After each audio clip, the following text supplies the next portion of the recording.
ಮಾನ್ವಿ ಲೋಕೋಪಯೋಗಿ ಇಲಾಖೆ ಎಇಇ ಸಾಮುವೇಲಪ್ಪ, ನಿನಗೆ ಇಷ್ಟ ಇದ್ದರೆ ಕೆಲಸ ಮಾಡು, ಇಲ್ಲವೇ ಜಾಗ ಖಾಲಿ ಮಾಡು. ಹರನಹಳ್ಳಿ ಗ್ರಾಮದ ರಸ್ತೆಯ ಬಗ್ಗೆ ತಿಳಿಸೋಕೆ ಬರಲ್ಲ ಎಂದು ರಾಯಚೂರು ಗ್ರಾಮೀಣ ಶಾಸಕ ಬಸನಗೌಡ ದದ್ದಲ್ ತಿಳಿಸಿದ್ರು.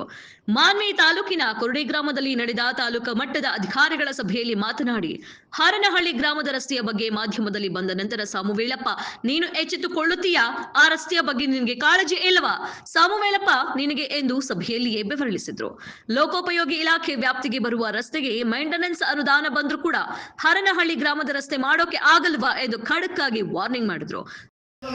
ಯಾಕಂದ್ರೆ ನಿನಗೆ ಅಲ್ಲಿ 20 ಕೋಟಿ ರೂಪಾಯಿಗಳ ಕೆಲಸವನ್ನ ಪೂಜೆ ಅಡಿಗಲ್ ಸಮಾರಂಭ ಆಗ್ತಾ ಇದೆ. ಆಮೇಲೆ ನಾವೆಲ್ಲ ಇಷ್ಟೆಲ್ಲ ಅಧಿಕಾರಿಗಳು ಬಂದಿವಿ, ನೀವು ಬರ್ಬೇಕಾಗಿಲ್ಲಪ್ಪ.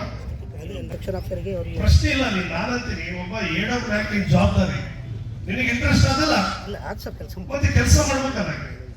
ಈಗ ನಮಗೆ ಯಾರಿಗೆ ಸ್ವಾರ್ಥ ಇಲ್ಲ, ಕೆಲಸ ಮಾಡಕ್ಕೆ ಇರ್ಬೇಕು. ನೀನ್ ಕಂದಾಗ ಆಮೇಲೆ ಯಾರು ನೋಡೋದು? ಮತ್ತೆ ಯಾರು ಮಾಡ್ಬೇಕು? MLA ಬಂದ್ ಮಾಡ್ತಾನಲ್ಲ ಅಲ್ಲಿ ಕೆಲಸ. ನೀರ್ ನಿಂತರ ಮಾಧ್ಯಮದವ್ರು ಹೇಳಿದಾಗ MLA ಬಂದ್ ಮಾಡ್ತಾನ. ಆ ಡ್ರೈನೇಜ್ ನೀರು ಬಚ್ಚ ಮೇಲೆ MLA ತೆಗಿತಾನ. ಮತ್ತೆ ನೀವ್ ಯಾರು ಮಾಡ್ಬೇಕು? ಅಧಿಕಾರಿಗಳು ನೀವು ಮಾಡ್ಬೇಕು. ನಿಮಗೆ ಮೇಂಟೆನೆನ್ಸ್ ಗ್ರಾಂಟ್ ಕೊಟ್ಟಿರ್ತದ, ಮತ್ತೆ ಯಾಕೆ ಮಾಡೋದಲ್ಲ? ಈಗ ಮೊನ್ನೆ ಕರ್ಕೊಂಡೋಗಿ ಇವರಿಗೆ ಒಬ್ಬ ಅಧಿಕಾರಿಗಳಾಗಿ ನೀವು ನಿಮಗೆ ಏನಾದ್ರೂ ಇಂತಲ್ಲಿ ಸರ್ ಇಂತ ಗ್ರಾಂಟ್ ಬೇಕಾಗಿದೆ ಸರ್, ಇಂತಲ್ಲಿ ಸಮಸ್ಯೆಗಳಾದ್ರೆ ನಾನು ಗ್ರಾಂಟ್ ಅವೈಲೇಬಲ್ ಮಾಡಕ್ಕೆ ನಾವು ರೆಡಿ ಮಾಡ್ತೀವಿ. ಮತ್ತೆ ಎಷ್ಟು ವರ್ಷ ಆಗ್ಬಿಟ್ಟು ಎಷ್ಟು ದಿವಸ ಆಗ್ಬಿಟ್ಟು ಅಲ್ಲಿ ಈಗ ಮೊನ್ನೆ ಕರ್ಕೊಂಡೋಗಿ ಅಲ್ಲಲ್ಲ, ನಾನು ಅದೆಲ್ಲ ಬೇಡ. ಮಾಧ್ಯಮಗಳು ಅವೆಲ್ಲ ಬರತ್ತಲ್ಲ, ಇನ್ನೊಬ್ರು ಹೇಳ್ತಂತ ಬೇಕಂದ್ರೆ ಇಲ್ಲ ಸರ್, ನಾನು ನೋಡಿದ್ದೆ ಸರ್. ಮತ್ತೆ ಅಂದ್ರೆ ನೀವು ಎಷ್ಟು ಬಡ್ಡಿ ಓಡಾಡ್ತಂತ ಗೊತ್ತಾಗ್ತದಲ್ಲ. ಈಗ ನೀವು ರೋಡ್ ಇರೋದೇ ಒಂದು 7-8 ರೋಡ್ ಅವ. ಮತ್ತೆ ಆ ರೋಡ್ ನಲ್ಲಿ 0 ಇಂದ 8 ತನಕ ನೀವು ಒಂದು ಗಾಡಿ ನಿಮಗೆ ವೆಹಿಕಲ್ ಕೊಟ್ಟಿರ್ತಾರ. ಕಾರ್ ಐತಿಲ್ಲ, ಮತ್ತೆ ಕಾರ್ ಇದ್ರೆ ಏನು ಪೂಜೆ ಮಾಡ್ತೀವಿ.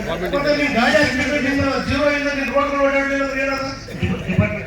ನಮಗೆ ಅಂದ್ರೆ ಕಾರ್ ಇರೋದು ನಮ್ಮ ಸ್ವಂತ ಕಾರ್ ತಗೊಂಡು ಓಡಾಡ್ತೀವಿ ನಾವು. ನಿಮಗೆ ವೆಹಿಕಲ್ ಕೊಟ್ಟಾರ ಡಿಪಾರ್ಟ್ಮೆಂಟ್ ವೆಹಿಕಲ್ ಇಲ್ಲ.